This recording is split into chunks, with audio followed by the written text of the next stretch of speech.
Hi hello నమస్తే welcome to our channel Ragadeepti allrounder. నేను మీ రాగదీప్తి.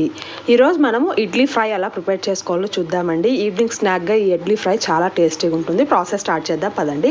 ముందుగా ఇడ్లీలను తీసుకొని మెత్తగా స్మాష్ చేసి పెట్టుకోండి.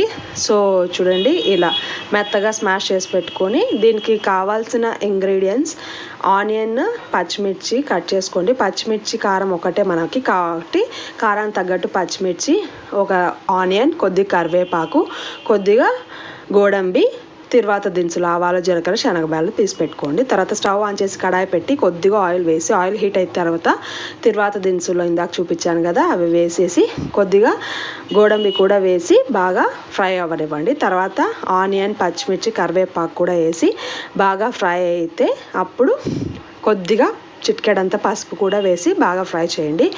ఆనియన్స్ అనేవి లైట్గా బ్రౌన్ అవ్వాలి. సో అందుకనే త్వరగా మగ్గడానికి కోసం కొద్దిగా సాల్ట్ కూడా యాడ్ చేసాము. తర్వాత ఇప్పుడు ఇందాక స్మాష్ చేసి పెట్టుకున్న ఇడ్లీలు ఉన్నాయి కదా అవన్నీ కూడా వేసేసేయండి. సో వేసి తగినంత ఉప్పు, ఈ ఇడ్లీకి సరిపడా ఉప్పు కూడా వేసేసి బాగా ఫ్రై చేసుకోవాలన్నమాట. సో ఇదంతా బాగా మిక్స్ అయితే బాగా వచ్చేసేపు హీట్ చేస్తే మన ఇడ్లీ ఫ్రై వేడివేడిగా రెడీ. ఇది చాలా టేస్టీగా ఉంటుందండి. మీరు కూడా ట్రై చేయండి. నేను ఆల్రెడీ ఒకటి ఇడ్లీ రెసిపీ పోస్ట్ చేశాను మీకు.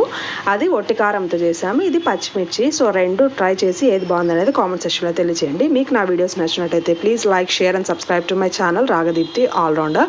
Thank you.